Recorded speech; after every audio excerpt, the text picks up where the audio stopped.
Hello दोस्तों, नमस्कार। Shweta blog में आप सभी का स्वागत है। कैसे हैं आप लोग? आशा करते हैं कि आप सब अच्छे होंगे। तो आज के इस वीडियो में मैं शेयर कर रही हूँ वट सावित्री का पूजा विधि। तो चलिए, यहाँ पे मैं चौक लगा रही हूँ।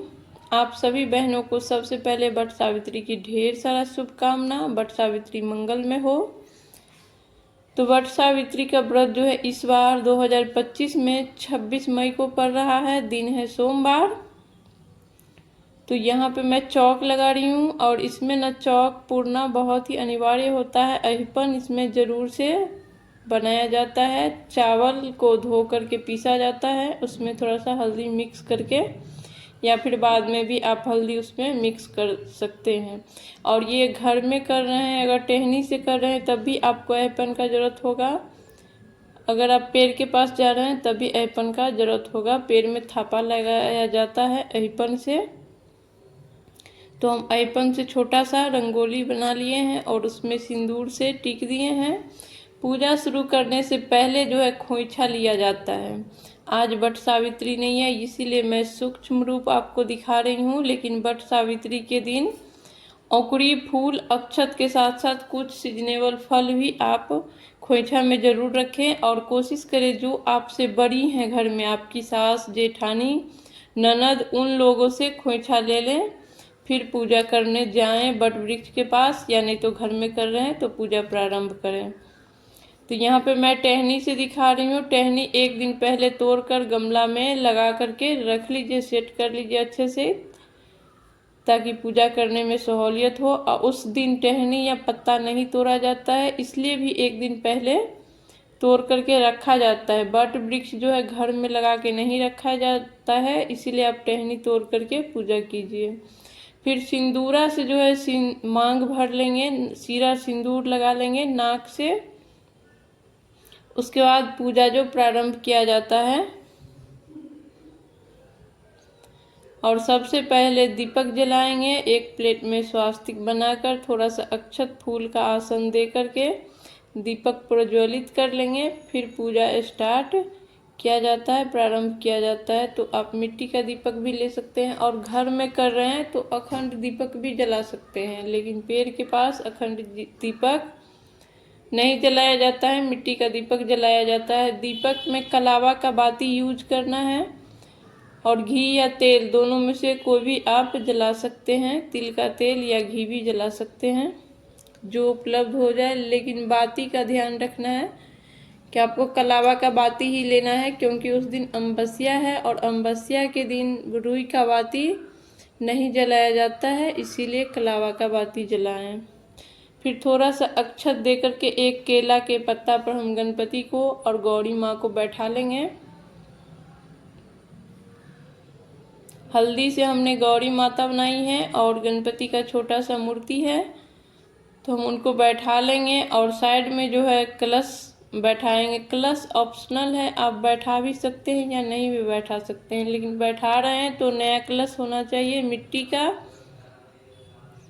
या पीतल का भी बैठा सकते हैं। उसमें हल्दी से या अहिपन से स्वास्तिक बना लेंगे। उसके कंठ पे मोली बांध देंगे और उसके कंठ तक जल भर कर उसमें गेहूं, ऊपर से एक पूर्ण पात्र रखें गेहूं का, उसमें दीपक प्रज्वलित किया जाता है। दीप कलश का स्थापना किया जाता है।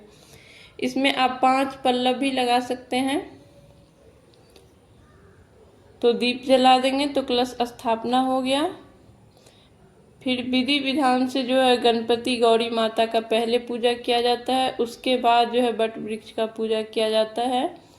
तो गंगा जल शुद्ध जल से स्नान करवा देंगे। फिर मोली से जो वस्त्र चढ़ा दीजिए, या नहीं तो आप वस्त्र अगर रखे हैं तो वो भी चढ़ा सकते हैं। फिर हल्दी, कुमकुम, सिंदूर चढ़ाएंगे गणपति को, पीला चंदन चढ़ाएंगे, अक्षत चढ़ाएंगे और थोड़ा सा सिंदूर चढ़ाएंगे। माता को जो नया पैकेट आप सिंदूर का एक लेकर के आए हैं, जो वट सावित्री के व्रत में अनिवार्य होता है, उसी से आप सिंदूर लगाएं। वट सावित्री के पूजा में जब आप सिंदूर का यूज कीजिएगा तो नया पैकेट से जो सिंदूर लेकर के आए हैं उसी का यूज किया जाता है। फिर हम गणपति को चढ़ा दिए हैं जनेऊ और थोड़ा सा दुर्वा फूल। दुर्वा गणपति को बहुत ही प्यारा होता है, इसीलिए आप दुर्वा जरूर चढ़ाएं।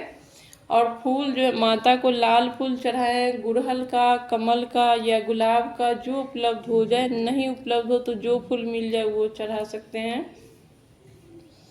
इसमें औकड़ी जो है वो बहुत ही अनिवार्य होता है। काला चना या मूंग को भिंगा करके अंकुरित किया जाता है, तो थोड़ा सा औकड़ी आप जरूर चढ़ाएं।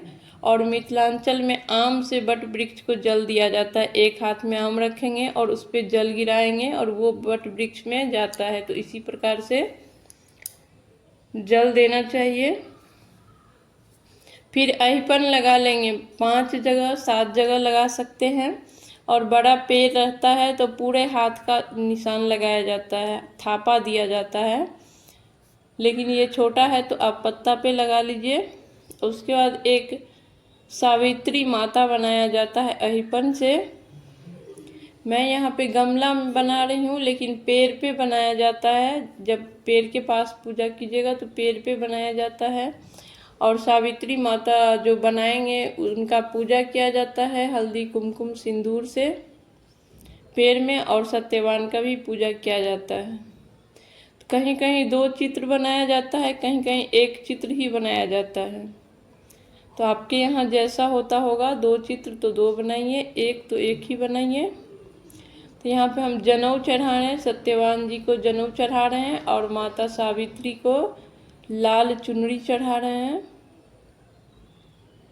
कलावा से भी आप वस्त्र चढ़ा सकते हैं। उसके बाद भोग लगा देंगे।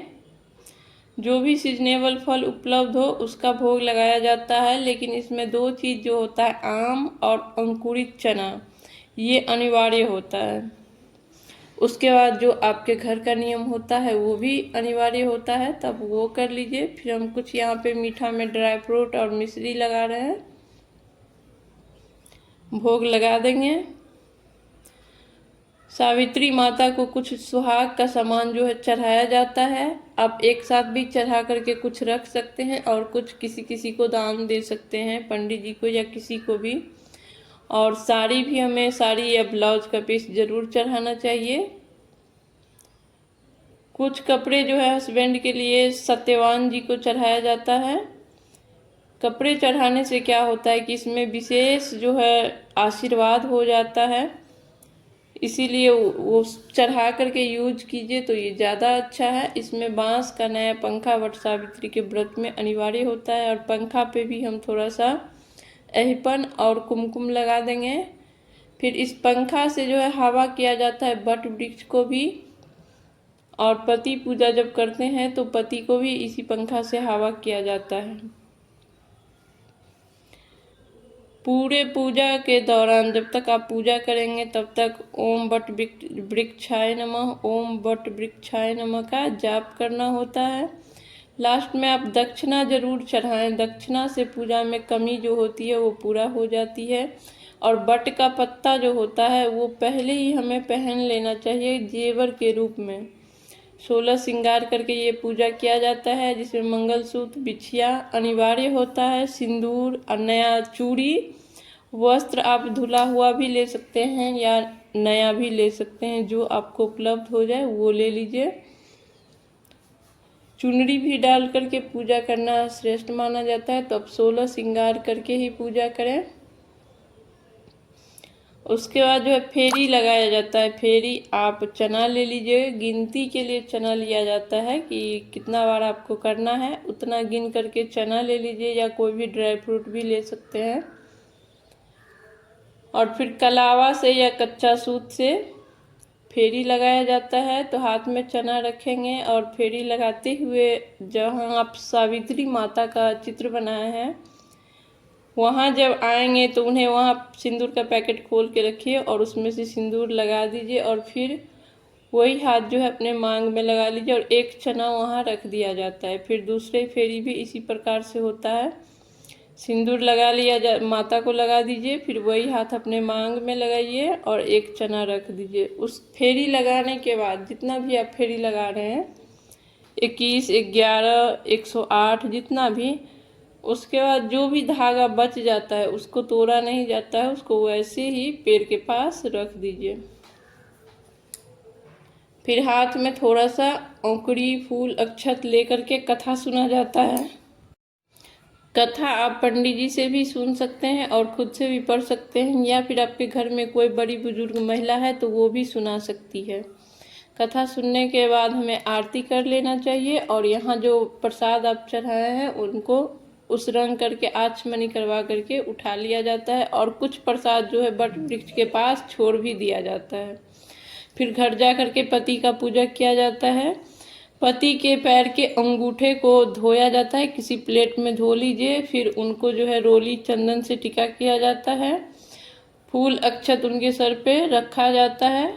फिर उनको पंखा झेलिए और जो प्रसाद आप ले गए हैं यहाँ से उठा करके वो उनके हाथ में दीजिए। फिर दोनों पांव छू करके आशीर्वाद लिया जाता है अमर सुहाग का, और जो पानी आप रखे थे वही पानी पी करके फिर आप पानी पी सकते हैं, चाय पी सकते हैं, या फिर मीठा भोजन कर सकते हैं, फलाहार कर सकते हैं। फिर अगले दिन पारण किया जाता है। उस दिन पूरे दिन जो है मीठा भोजन या फलाहार या चाय पानी, या एक बार भी कितना लोग करते हैं जो एक ही बार खाते हैं सूर्य डूबने से पहले। फिर पूरे रात में कुछ भी नहीं खाते हैं, अगले दिन पारण होता है। इस तरीके से व्रत होता है। और वो जो नया पैकेट आप सिंदूर का ले गए थे उससे पूजा करेंगे। उसके बाद वो सिंदूर जो है सिंदूरा में भर लेंगे, क्योंकि वो जो सिंदूर होता है वो विशेष माना जाता है, विशेष प्रसाद हो गया वो, उसमें विशेष जो है शक्तियाँ हो जाती है, तो इसीलिए सिंदूरा में भर के रखा जाता है। तो आज का वीडियो यहीं पे समाप्त करते हैं, फिर मिलेंगे किसी नए वीडियो के साथ। वीडियो ज़रा भी अच्छा लगा हो तो प्लीज़ चैनल को सब्सक्राइब कर दें, एक लाइक कर दें, और मुझे कमेंट करके ज़रूर बताएं कि मेरी वीडियो आपको कैसी लग रही है। मेरे से कुछ छूट रहा है या आपका कोई क्वेश्चन है तो प्लीज़ कमेंट करके ज़रूर बताएं।